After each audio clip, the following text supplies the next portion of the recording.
Ué, já está ao vivo, Ronaldo. Pode começar, Rose. Ok. Boa noite a todos. Aqui nós somos da União Espírita Dr. Bezerra de Menezes. Como toda segunda-feira, estudaremos o Evangelho segundo o Espiritismo. Estudaremos o capítulo 13, que não sabe a vossa mão esquerda o que dê a vossa mão direita. O item de hoje é o item 5 e 6, o óbolo da viúva, que será estudado pela nossa companheira da nossa própria casa, Ilza Claudiano.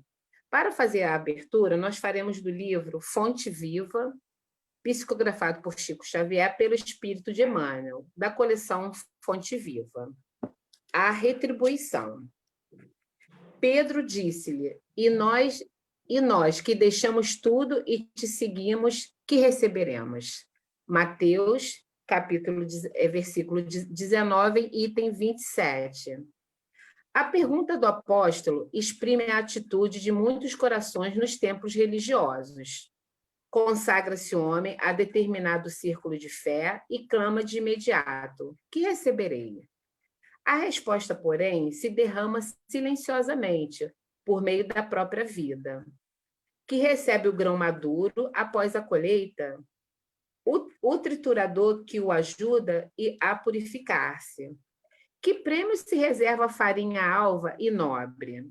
O fermento que a transforma para a utilidade geral. Que privilégio caracteriza o pão depois do forno? A graça de servir. Não se formam cristãos para adornos vivos do mundo, e sim para a ação regeneradora e santificante da existência. Outrora, os servidores da realeza humana recebiam o espólio dos vencidos e com ele se rodeavam de gratificações de natureza física com as quais abreviavam a própria morte. Em Cristo, contudo, o quadro é diverso. Vencemos em companhia dele para nos fazermos irmãos de quantos nos partilham a experiência, guardando a obrigação de ampará-los e ser-lhes úteis. Simão Pedro, que desejou saber qual lhe seria a recompensa pela adesão à Boa Nova, viu de perto a necessidade da renúncia. Quanto mais se lhe acendrou a fé, maiores testemunhos de amor à humanidade lhe foram requeridos. Quanto mais conhecimento adquiriu, a mais ampla caridade foi constrangido, até o sacrifício extremo.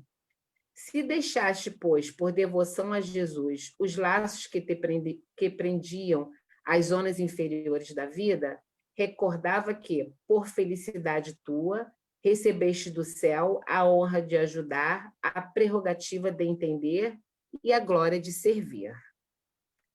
Então, meus irmãos, vamos agora levar nossos pensamentos a Deus, a Jesus, pedindo assim: Jesus, nosso mestre e amigo de todas as horas, que possamos, Senhor, hoje, dentro do estudo que a nossa companheira Ilza irá desenvolver, possamos incultar dentro de nós para que possamos seguir nessa caminhada terrena melhores do que entramos. Que hoje, Senhor, essa doutrina dos Espíritos possa nos dar esclarecimento, consolo, para que seguimos uma vida, Senhor, mas com mais segurança, com mais tranquilidade, pelas adversidades que teremos e estamos passando nesta vida.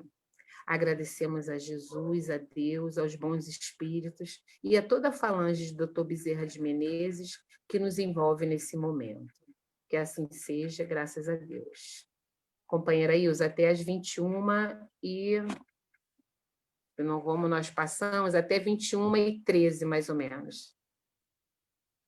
Ok. Boa noite a todos. Mais uma vez, contentamento imenso de estarmos reunidos de novo, de sabermos que estamos reunidos com a espiritualidade, nos conectamos com os planos mais altos, para que assim sejamos abençoados em nosso estudo da noite de hoje. Como a Rosilúcia falou, O capítulo é 13 do Evangelho segundo o Espiritismo. Não saiba a vossa mão esquerda o que dá a vossa mão direita. No item 5 e 6, que é o óbolo da viúva. Nós reparamos, observamos que esse capítulo tanto faz o item 1 quanto o item 5 e 6. O tema central é a caridade. A caridade sem ostentação. Então, no item 1, fazer o bem sem ostentação, que nós já estudamos nas semanas anteriores, mas é bom relembrar, ele diz assim: tende cuidado em não praticar as boas obras diante dos homens para serem vistas, pois, do contrário, não recebereis recompensa de nosso Pai que está no céu. Assim, quando derdes esmola, não façais tocar a trombeta diante de vós, como fazem os hipócritas nas sinagogas e nas ruas, para serem louvados pelos homens. Então, aqui ele diz que já recebe a recompensa aquele que faz a caridade com a intenção de que os homens vejam e elogiem. Então, se os homens viram e elogiaram, já aí está a sua recompensa.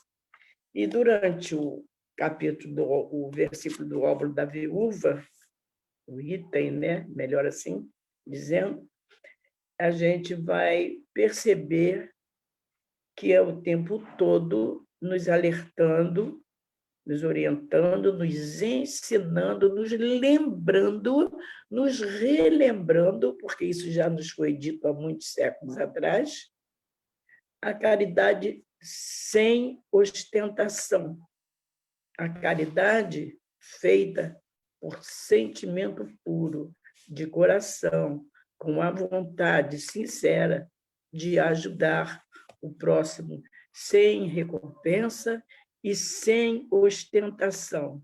Daí o título: não saiba a vossa mão esquerda o que dê a vossa mão direita.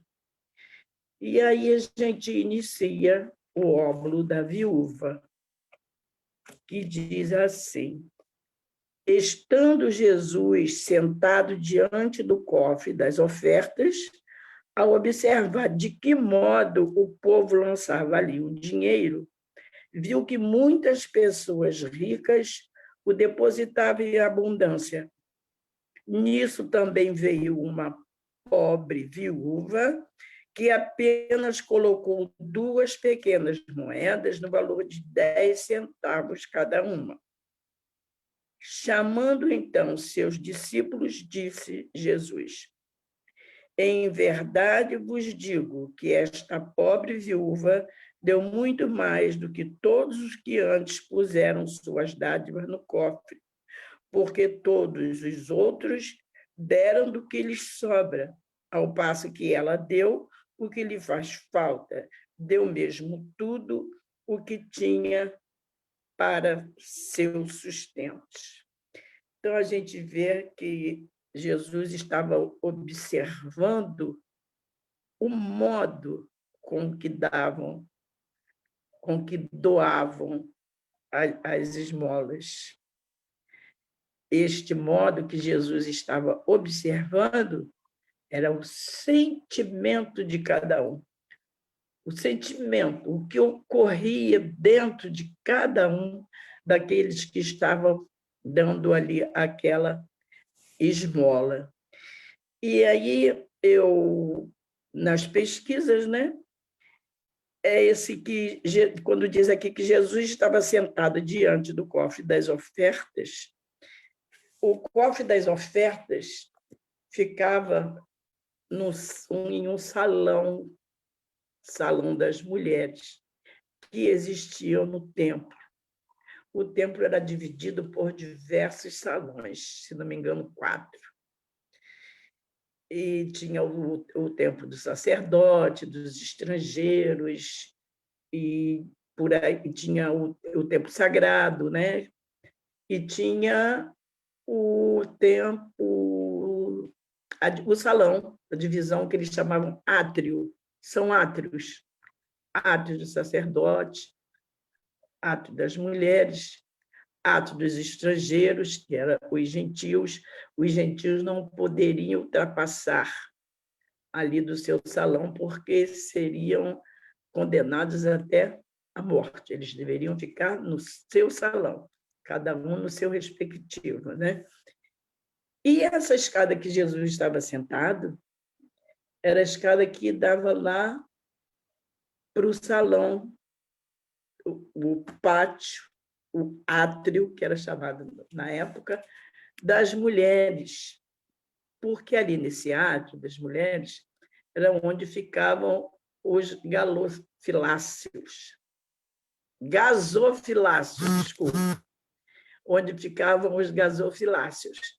No galofiláceos, está difícil de sair, hein? Gasofiláceos. Era o recipiente onde eram colocadas as moedas.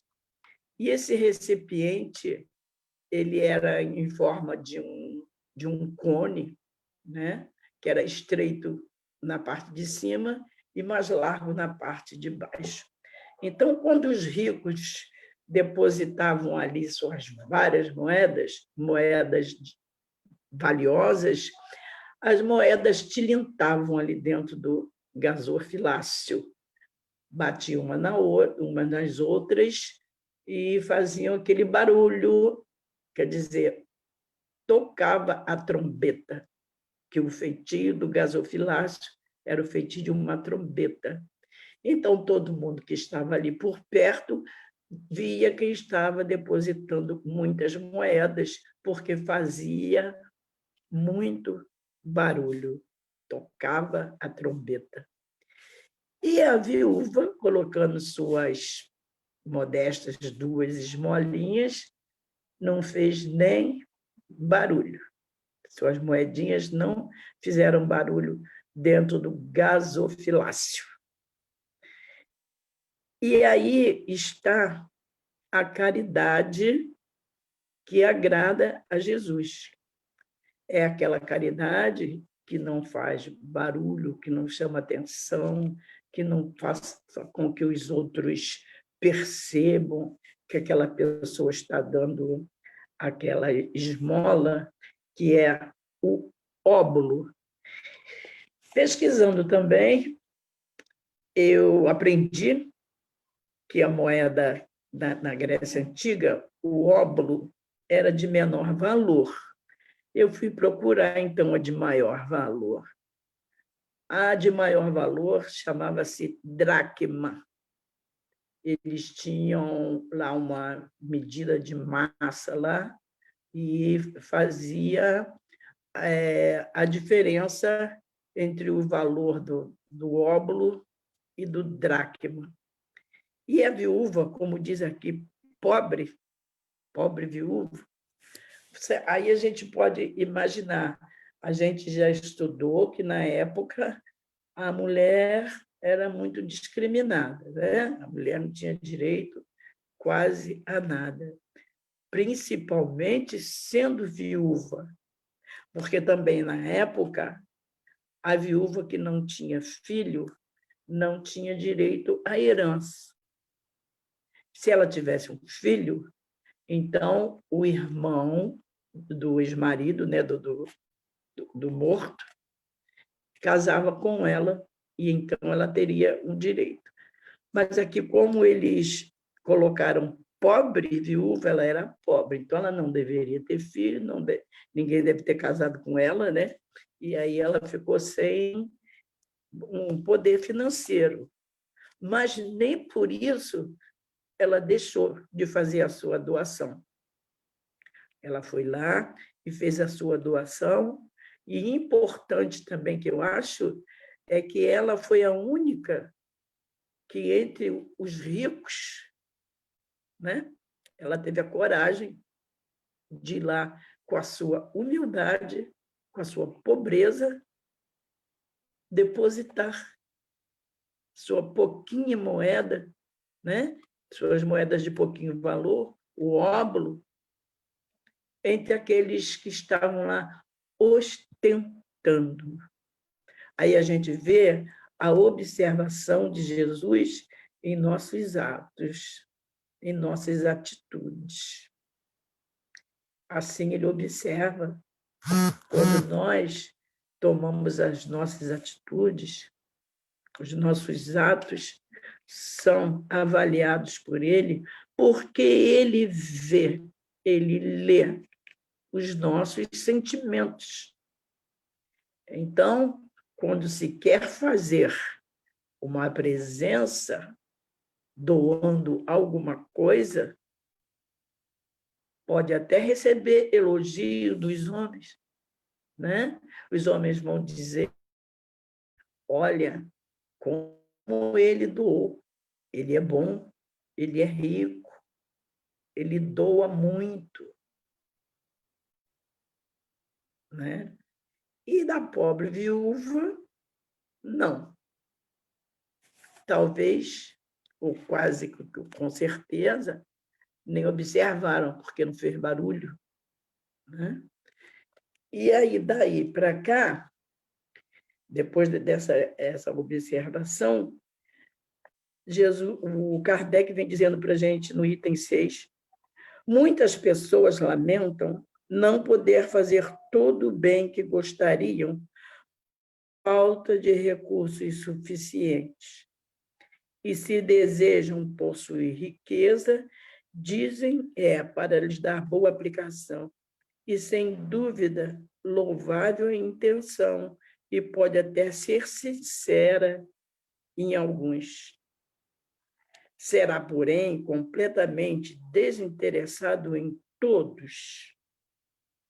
Será que todos, pela experiência de vida, a gente pode, né, lançar essa dúvida? Será que todos que dizem possuir riqueza para poder fazer uma boa aplicação, será que estão desinteressados mesmos?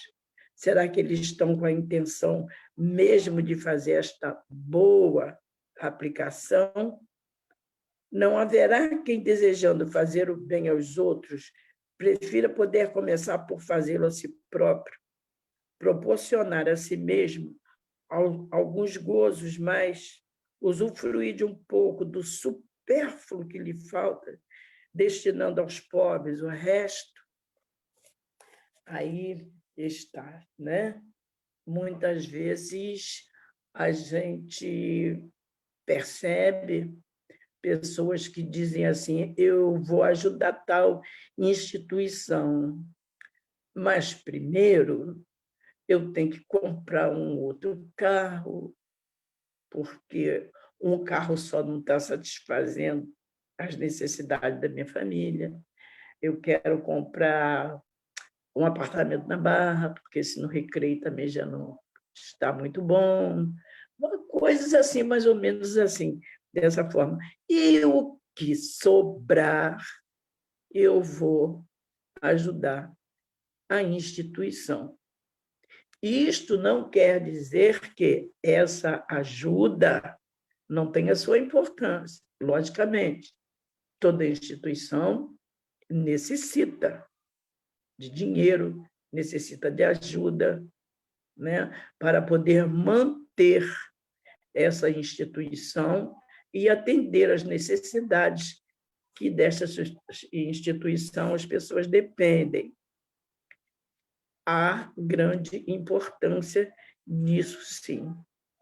Mas será meritório? E aí, Kardec segue dizendo assim: esta segunda intenção, que talvez dissimulem, mas que contrariam no fundo dos seus corações, se os procurasse cuidadosamente, anula o mérito do intento, porque a verdadeira caridade pensa nos outros antes de pensar em si.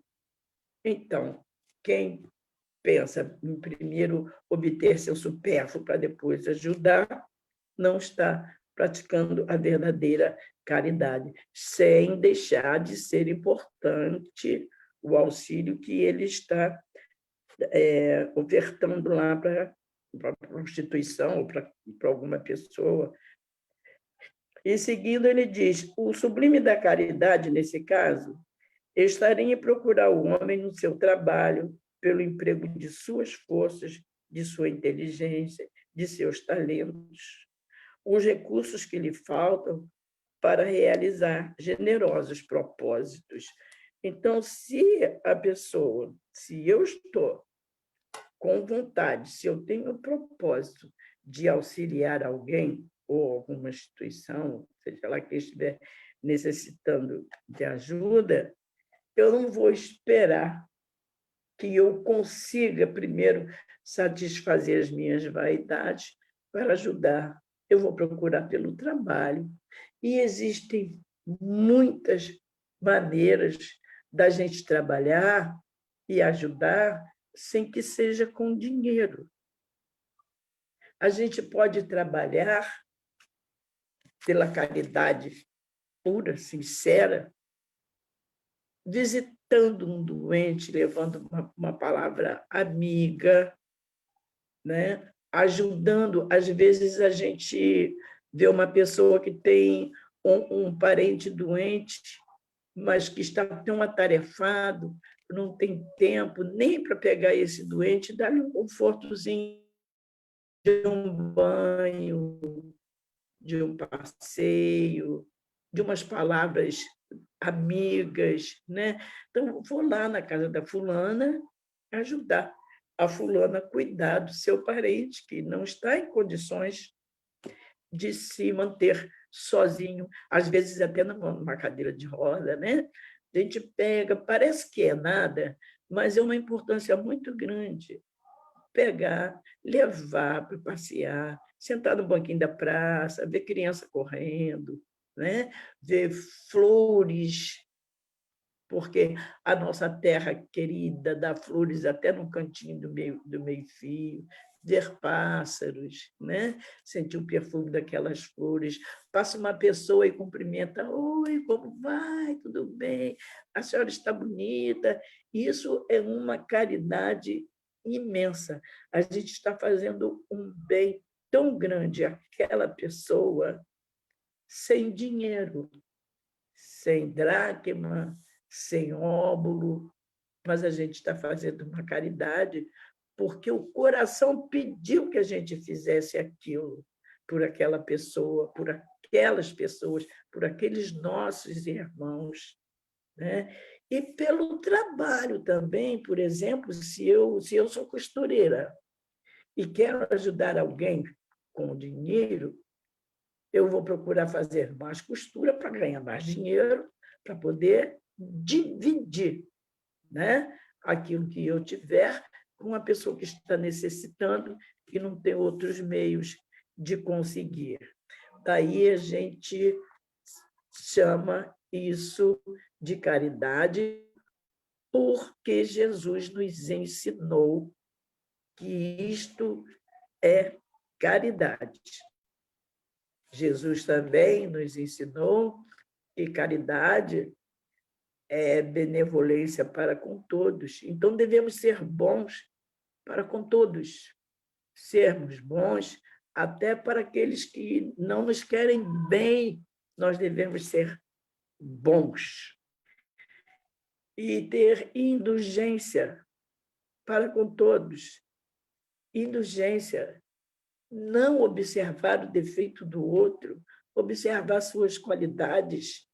Bota na balança e vamos pesar mais as qualidades daquelas pessoas, que é para a gente poder aprender a amar e fazer com que aquela pessoa nos ame também. Esse é o ensinamento de Jesus.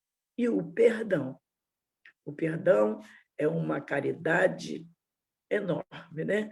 Porque nós ainda sentimos uma certa dificuldade em perdoar, em pedir perdão. mas a gente já perdoa, né? Porque se a gente não perdoar, a gente não vai ser perdoado. E sem perdoar e sem ser perdoado, como viver, como avançar, como crescer espiritualmente, como tentar nos aproximarmos de Deus, que é o objetivo de Deus, é que a gente cresça, né, ao ponto de achar o caminho que nos leva até Ele, como fez o nosso Mestre Jesus. Jesus sempre vivificou, ele exemplificou tudo aquilo que devemos fazer por amor ao Pai e por amor ao próximo. Então, ele é o nosso modelo e guia. Então, na caridade, nós devemos procurar copiá-los. É difícil sim. Diz assim, mas eu não sei perdoar. Eu digo, quem disse a você que eu sei? Eu estou aprendendo. Você está aprendendo também. E como a gente sabe, existem os espíritos, nós, espíritos encarnados, que têm mais facilidade em certos ramos do que o outro. Às vezes eu tenho uma facilidade um pouco maior de perdoar e a outra pessoa não tem, mas tem maior facilidade de entender os defeitos daquela pessoa, né? Tem mais facilidade de ser bom, porque quando a gente faz a bondade para o outro, a gente não está lembrando do que ele nos fez, do que ele nos deixou de fazer. A gente sente aquela vontade tão grande, tão nossa, né? Que a gente não vê nada disso, nada que ponha obstáculos para que a gente seja bom, porque o nosso coração pediu. Está aí o sentimento. Por isso, nós devemos, todos os dias, fazer uma higiene nos nossos sentimentos, né? O Haroldo Dutra diz o seguinte, que a gente perde horas cuidando do nosso corpo. São tantos minutos escovando dentes, tantos minutos tomando banho, tantos minutos cortando unhas e toda a higiene que o corpo nosso exige. Imagina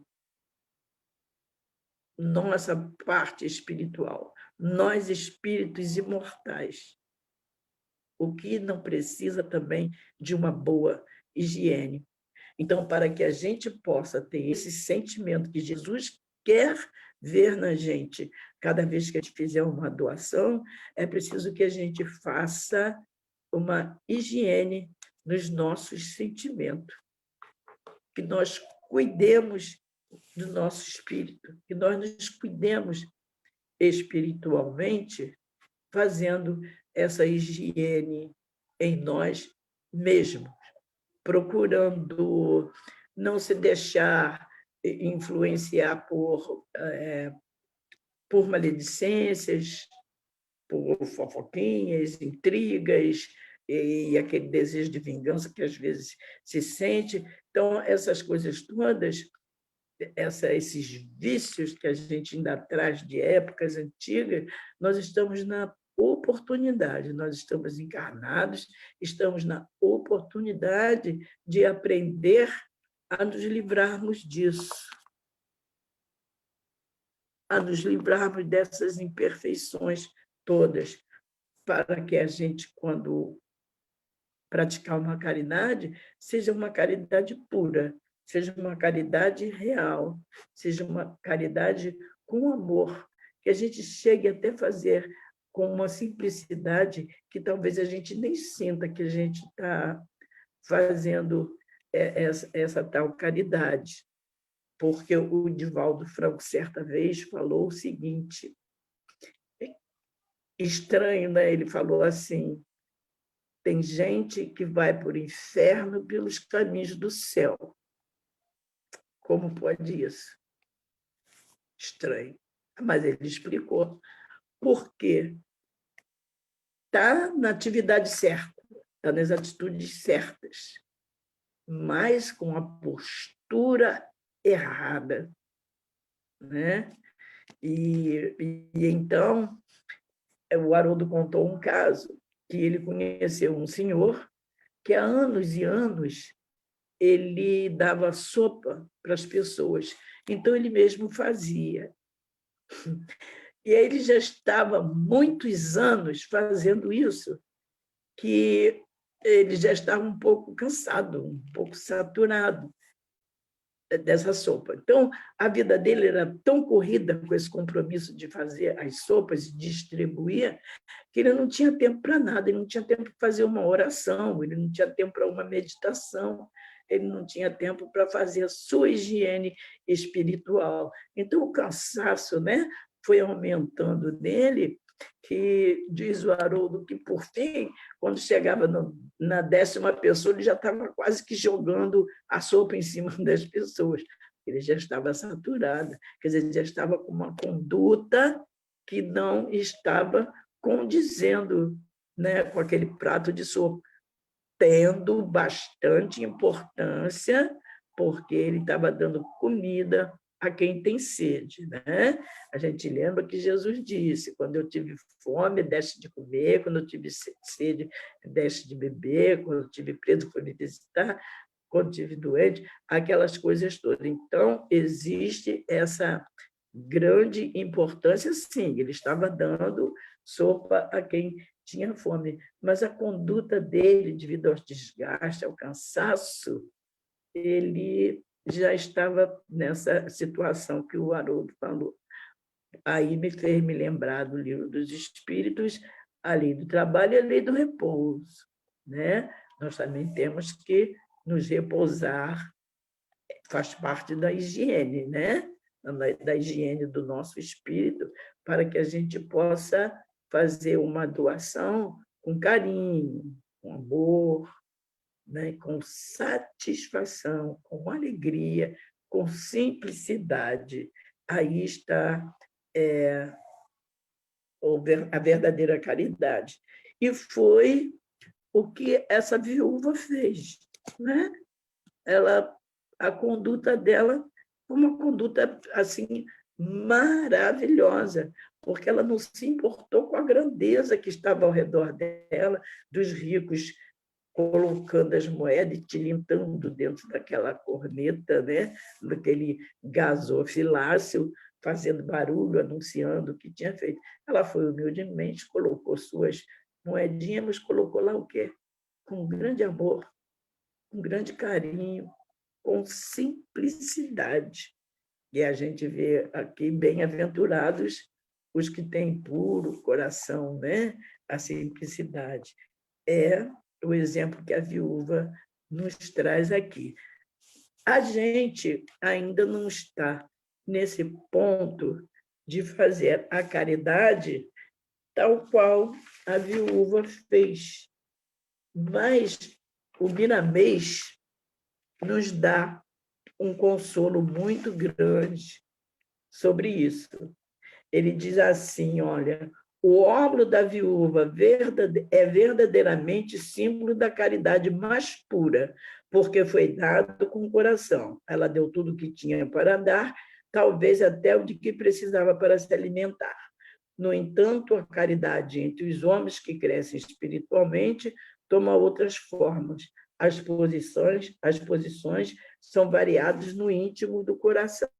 Então, essas posições variam no íntimo dos nossos corações. Nós ainda não estamos, né, ao ponto de fazer tal qual a viúva fez.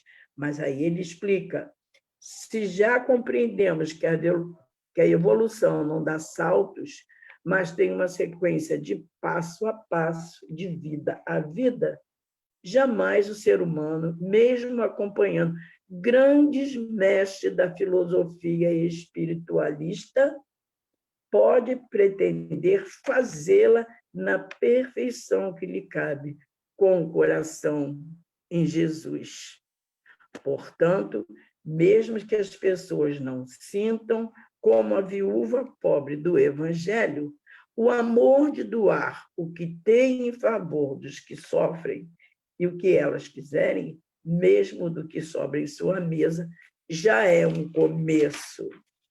Olha só, o conforto, o consolo, a esperança, a segurança que o Miramês nos traz dizendo isso, que a gente ainda não está ao ponto de fazer da mesma forma que a viúva, mas que nós vamos caminhando passo a passo e vamos conseguir, e vamos ser desta maneira, né? A gente não pode saber ao certo, mas a gente pode imaginar o quanto que essa viúva aprendeu, o quanto que ela encarnou e reencarnou, quantas experiências de vidas terrenas ela passou para chegar a esse ponto tão bonito, tão caridoso, que a gente almeja chegar e tem certeza que um dia vai chegar lá também, né?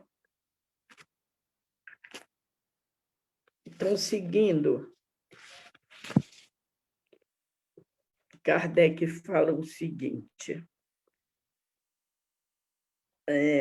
o sacrifício mais agradável ao Senhor ali está, naqueles que faltam o recurso para ajudar, mas que pelo trabalho, pelo esforço, pela vontade de seguir esse propósito, realizar esse propósito de ajudar, aí está a verdadeira caridade, a caridade que agrada ao Senhor.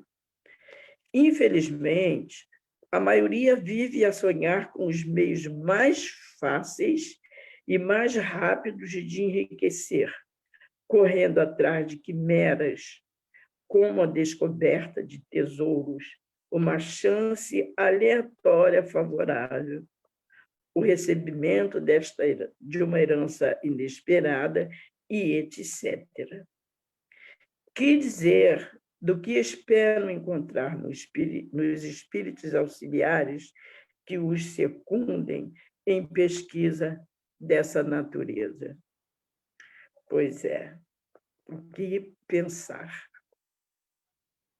Fica um pouco complicado, porque a gente até pensa, mas a gente não deve julgar, deve apenas tomar por exemplo, porque muitas vezes as pessoas, se eu ganhar na loteca, se eu ganhar o Mega Sena, né? Não tem esforço nenhum, não tem trabalho nenhum, não tem um sacrifício nenhum em auxiliar, em ofertar, né? Em dar uma esmola a alguém, assim, eu ganhei na Sena, eu ganhei nesses jogos que tem aí, que eu não sei nem falar muito direito, né? Mas é um dinheiro que chegou fácil.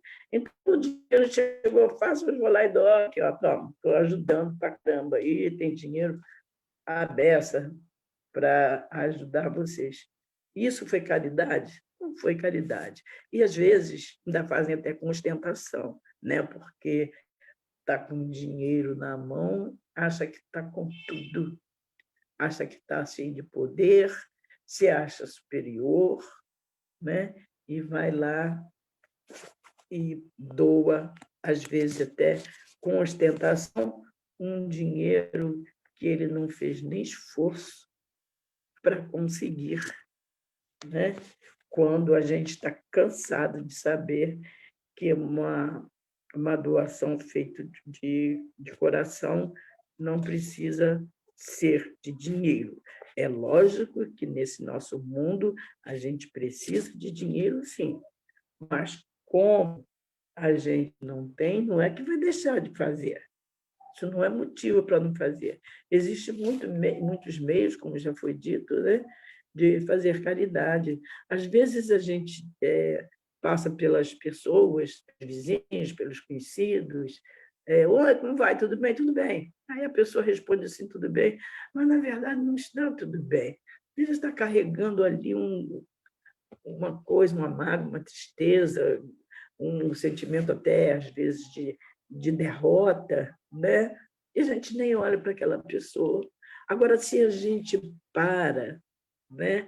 Oi, como vai? Dá um abraço, dá um sorriso.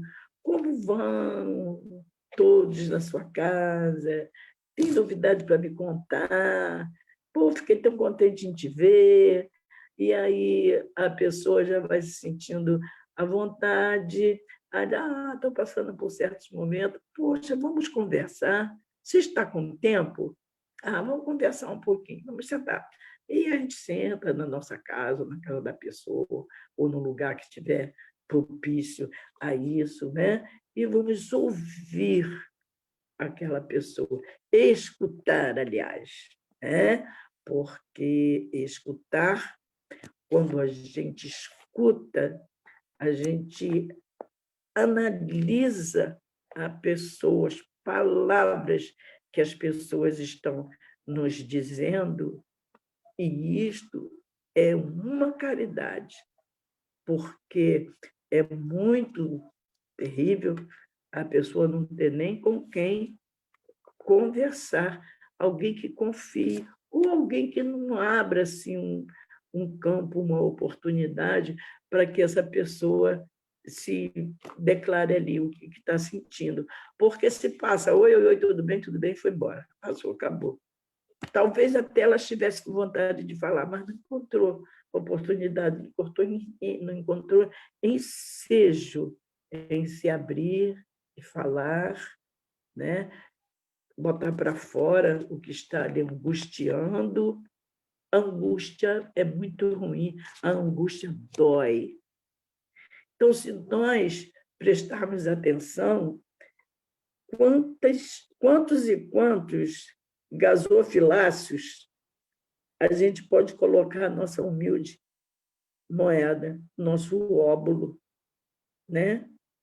Essa pessoa que talvez esteja assim, necessitando dessa conversa, dessa atenção, desse carinho, está com o seu gasofilácio lá, ó, paradinho, esperando que a gente coloque lá o nosso óbolo dos nossos sentimentos, das nossas palavras que vêm do fundo do coração, um abraço, uma promessa de tornar de novo uma visita, um abraço, um encontro, uma conversa.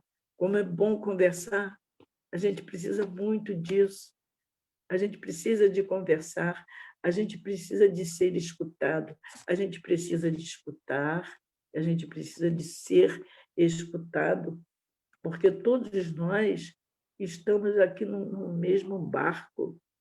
Não existe um que não tenha um problema, não existe um que não encontre dificuldades na vida, porque nós estamos num planeta onde nós necessitamos passar por essas dificuldades a fim de que nós evoluamos espiritualmente e que nós desenvolvamos a nossa inteligência, a nossa sabedoria para resolver essa tal dificuldade.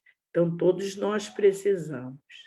E muito importante também é a gente saber ter o conhecimento de que a pessoa que a gente ajuda tem amigos no mundo espiritual. E esse espírito que é amigo dessa pessoa, ao ver que nós estamos auxiliando, fica nosso amigo também. Ele passa a nos querer bem também. Então, a gente vai acrescentando amigos espirituais na nossa vida, na nossa jornada, nos nossos afazeres, que a gente sempre precisa.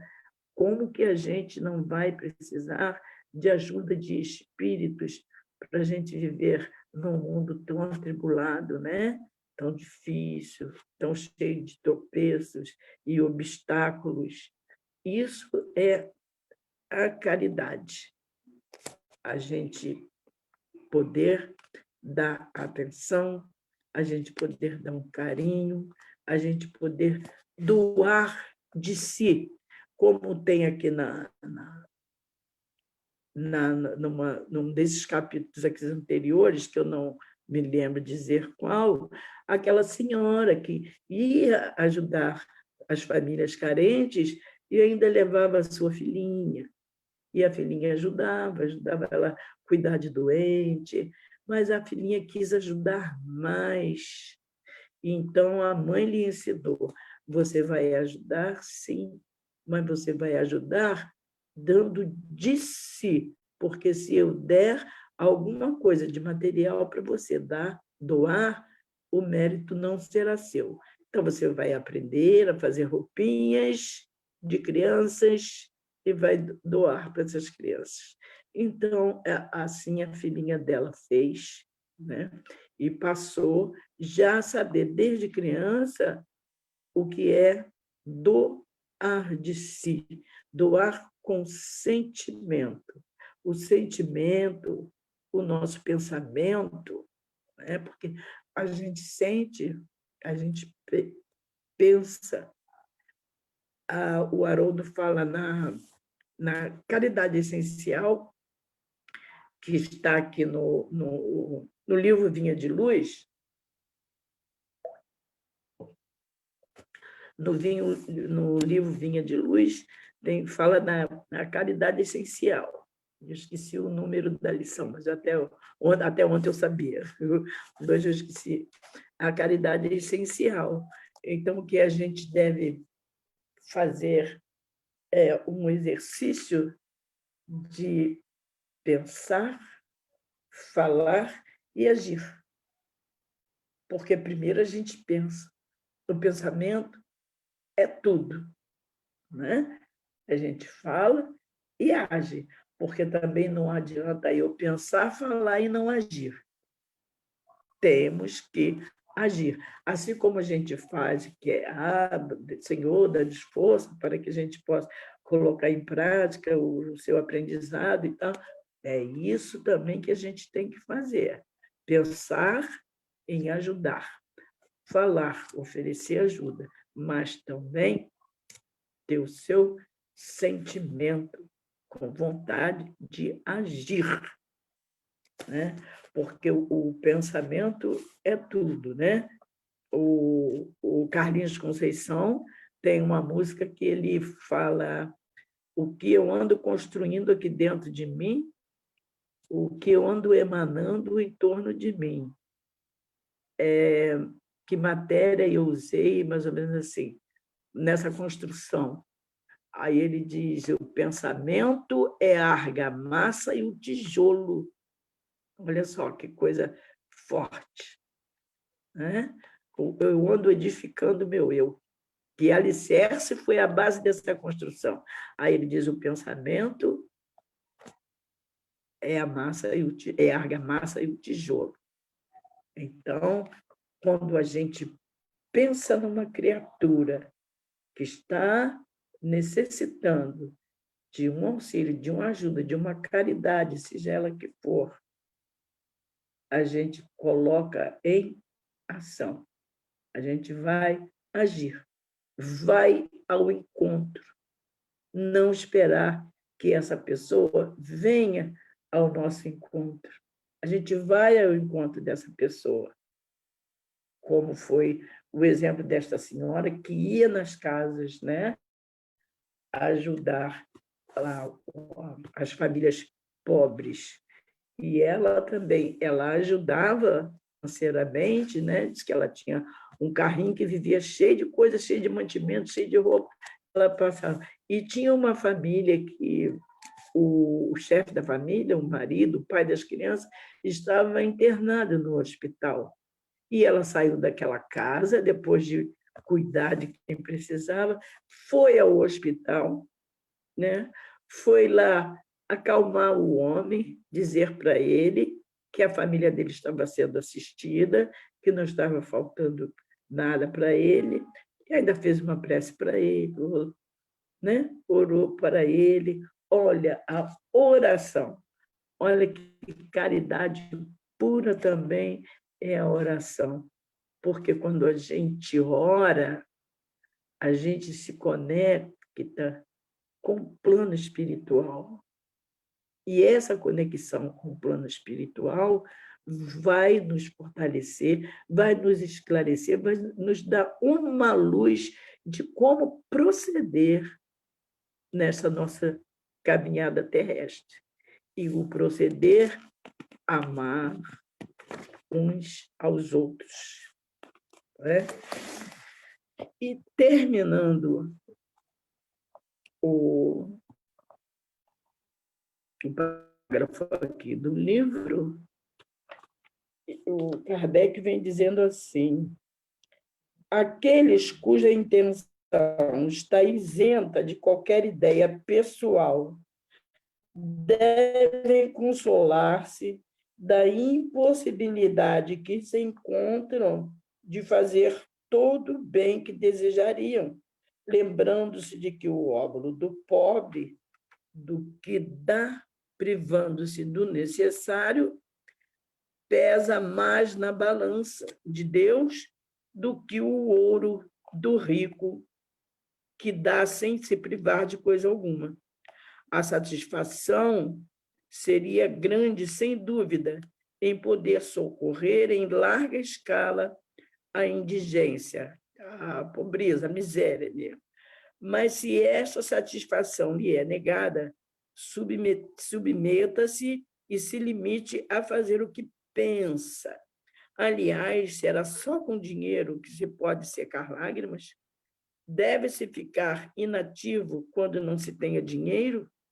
Aquele que sinceramente deseja ser útil a seus irmãos encontrará 1000 ocasiões de realizar o seu desejo.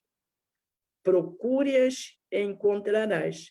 Se não for de um modo, será de outro, porque não há ninguém que, no pleno gozo de suas faculdades, não possa prestar um serviço qualquer, dar um consolo, minorar um sofrimento físico ou moral, fazer um esforço útil. Na falta de dinheiro, não dispõe todo do seu trabalho, do seu tempo, de seu repouso, para de tudo isso dar uma parte ao próximo. Também aí está a dádiva do pobre, o óbolo da viúva. E aqui a gente termina mais um estudo do Evangelho da noite de hoje. Espero ter sido clara nas minhas intenções, de ter passado, ter dividido com vocês aquilo que eu estou aproveitando para mim, pelo menos tentando, é o que a gente faz, esforço para conseguir. E muito obrigada a todos pela atenção, pelo carinho, pela paciência, pela confiança. Muito obrigada. Contigo, Rose. Nós que agradecemos, companheira Ilza. Então, meus irmãos, quarta-feira agora, dia 14, nós estudaremos Kardec e sua missão, com Paulo Goulart, do Grupo Espírita Amor e Caridade João Batista. Nós vamos convidar agora o companheiro Márcio Nascimento para fazer a nossa prece final. Vamos unir os nossos pensamentos, então, em oração, dizendo assim: obrigado, Senhor, por essa noite de reflexões e de estudos espirituais.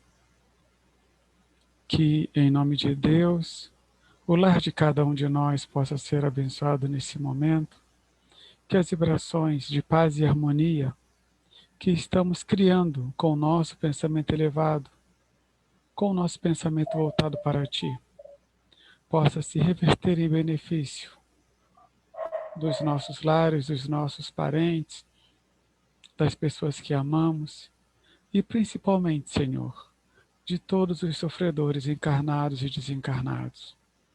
Que nunca nos falte, Senhor, essa possibilidade de estudar, e de praticar o bem de todas as formas que estiverem ao nosso alcance.